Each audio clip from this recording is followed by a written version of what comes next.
எங்கடா போச்சு? அண்ணே எல்லா ஏரியாவோட ஆளு இறங்கி தேடிட்டு இருக்கானே. அண்ணனுக்கு தெரியறதுக்குள்ள கண்டுபிடிக்கடா. அண்ணே ஒரு வண்டி இங்கே தானே இருக்கு. எவன் பண்ணுது தெரியலண்ணே. போய் பாக்குறேண்ணே.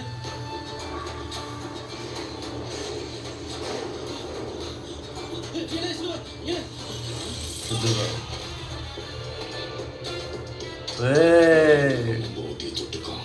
போலீஸா, கஸ்டம்ஸா, நேவியா, இல்ல கேங்ஸ்டரா? அப்பாண்ணே. என்னடா சொல்லுத? ஆமாண்ணே, அந்த பிள்ளையோட அப்பா. கைஸ், ஸ்டார்டிங்கில் பார்த்தீங்கன்னா ஒரு ஒரு ஆஸ் யூஷுவல் ஒரு கமர்ஷியல் ஃபிலிமுக்கு உண்டான ஒரு ஓப்பனிங் தான். ஆப்வியஸாக வந்துட்டு ஆர்எஸ் துரை செந்தில்குமார் அவரோட படங்கள் எதிர்நீச்சலாக இருக்கட்டும், காக்கி சட்டையாக இருக்கட்டும், அது உங்களுக்கு நல்லா தெரியும். பக்கா கமர்ஷியல் என்டர்டெய்னராக இருக்கும். இங்கே வந்துட்டு நடிகர் யாருன்னு பார்த்தீங்கன்னா நம்ம லெஜண்ட் நடிச்சிருக்கிறாரு. ஸோ அவருக்கு ஏற்ற மாதிரியும் இன்னமும் கொஞ்சம் பில்டப் இருக்கணும் அப்படிங்கிறதுக்கு இருக்கும் ஆஸ் யூஷுவல். அதே மாதிரி வந்துட்டு கதை ஸ்டார்டிங்கில் பார்த்தீங்கன்னா ஒரு 9 கண்டெய்னர் மிஸ் ஆகுது. கண்டெய்னர்னால் நீங்கள் உடனே அங்கே போயிடக்கூடாது, இது வேறு கண்டெய்னர், சரியா? கண்டெய்னர்ஸ் மிஸ் ஆகுது. வழக்கமாகவே வந்துட்டு இந்த கேங்ஸ்டர் படமாக இருக்கட்டும், ஒரு ட்ரக் படமாக இருக்கட்டும், இல்லை எந்த படமாக இருந்தாலும் சரி, இப்போ ப்ராப்பர்ட்டி அப்படின்னா வந்துட்டு இப்போ கண்டெய்னர் வந்து ஒரு ப்ராப்பர்ட்டி ஆயிடுச்சு. அதை வந்து எல்லாருமே யூஸ் பண்ண ஆரம்பிச்சிட்டாங்க. இப்போ வந்துட்டு என்னென்னா 9 கண்டெய்னர் மிஸ்ஸிங், எங்கடா போச்சு அப்படின்னு சொல்லி வில்லன் கேட்குறாரு. நம்ம கண்டெய்னர்லாம் எங்கே போச்சு அப்படின்ட்டு அவன் தேடிக்கிட்டே போகும்போது, அண்ணே காணாமல் போன கண்டெய்னர்லாம் எங்கேயுமே போகல, அப்போனா திரும்ப எங்கேயுமே போகலன்னா திரும்பி வந்துட வேண்டியதானே அப்படின்னு நமக்கு தாட்டு வருது. இல்லை எங்கேயுமே போகல, ஆனால் இங்கே தான் இருக்குது அப்படிங்கிறான். யாரா நம்ம கண்டெய்னர்லாம் எடுத்தது அப்படின்னு சொல்லி பார்க்கும்போது அவன் தேடி போகும்போது உள்ளே வந்துட்டு அவங்க ஆளுங்க செத்து கிடக்குறாங்க. அதில் ஒருத்தனோட பேர் வந்து சிலுவை அப்படின்னா அந்த வழக்கமாக வந்துட்டு ஒவ்வொரு ரவி, குணா, சேது, அந்த மாதிரி செந்தில் அப்படிங்கும்போது இது கொஞ்சம் வித்தியாசமாக இருக்கட்டும்னு சொல்லி இந்த மாதிரி பேர்லாம் வச்சுருக்குறாங்க. நல்லாயிருக்கு, அவங்களோட சூஸிங்லாம் வந்துட்டு நல்லாயிருக்கு. சிலுவைங்கிறது வேறு ஏதோ ஒரு படத்துலையும் வந்துட்டு ஒரு வில்லனோட பேர்.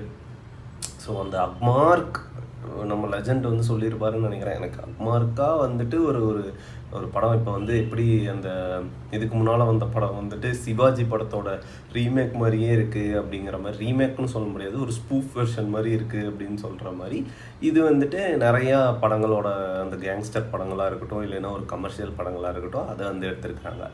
இப்போ வந்துட்டு அவர் தேடி போகும்போது அந்த பையனுக்கு வந்து டங்குன்னு மண்டையிலேருந்து ஒரு அடி உழுகுது. என்னன்னு பார்த்தா நம்ம லெஜண்ட் இன்ட்ரோ ஆகுறாரு.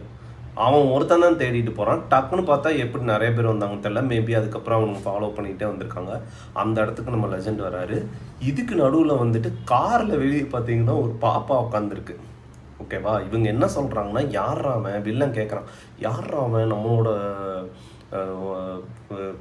நம்மளோட அந்த இதே எடுத்தது அப்படின்னு கேட்கும்போது அவங்க வந்துட்டு அப்பானே அப்படிங்கிறாங்க. அப்பா அப்படின்னா யூஸ்வலாக வந்து ஒரு ரெஃபரல் எப்படின்னா, இந்த திரைப்படமாக இருக்கட்டும், இந்த நிறையா படங்களாக இருக்கட்டும், அப்பா வந்து ஒரு குழந்தைய வந்துட்டு அவர் காப்பாற்றுறவர், அவர் வந்துட்டு ஹீரோவாக தான் இருப்பார் ஆப்வியஸாகவே. இங்கே வந்துட்டு நம்ம லெஜண்ட் அந்த அப்பா. இதில் என்ன வந்துட்டு ஒரு ட்விஸ்ட்னா, அந்த பாப்பா வந்துட்டு வில்லன் கடத்திட்டு போயிருந்தா கூட இப்படி உட்காந்துருக்காது. அவங்க சொந்த கார்லேயே வந்து யாரோ கடத்தி வந்து கூட்டிகிட்டு வந்து வற்புறுத்தி நடிக்கவீங்க அப்படிங்கன்னு சொல்கிற மாதிரி உட்காந்துருக்குது. அதுதான் வந்துட்டு செம்ம ஃபன்னாக இருக்குது. தொடர்ந்து பார்ப்போம். ஃபைட்டெல்லாம் ஆனால் மிரட்டி விட்ருக்காங்க.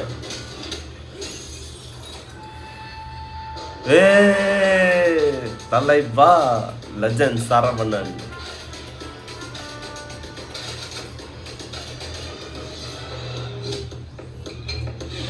ஓ, ரொபாட்டிக் கேமராவா?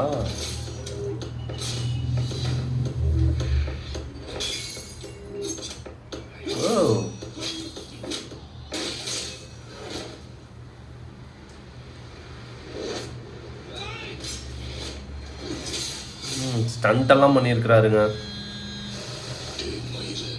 என்ன பெரிய ஹீரோவா? ஆமாடா, எல்லா படம் தான் பிள்ளைக்கு ஹீரோ தான்டா. நைஸ்.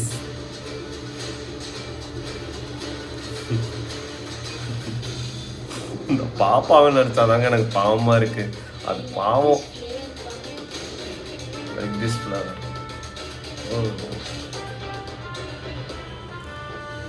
எனக்கு வந்துட்டு இது எப்படி இருக்குன்னா, இப்போ ரீசெண்டாக வந்து நம்ம விஜய் சேதுபதி சேதுனா அண்ணாவோட பையன் ஒரு படம் நடிச்சிருக்கான்ல. இப்போ வந்துட்டு அடுத்த செகண்ட் ஹாஃப் பார்த்தீங்கன்னா, வில்லங்கிட்ட சண்டை போட்டு முடிச்ச உடனே அந்த வில்லனோட ஆளுங்கிட்ட சண்டை போட்டு முடிச்ச உடனே ஃபோன் வருது. அந்த ஃபோனை எடுத்து பேசுகிறாரு. அப்போ வந்துட்டு வில்லன் கேட்குறான், டே யார்ரா நீ அப்படின்னோடனே, அப்பாடா அப்படிங்கிறாரு.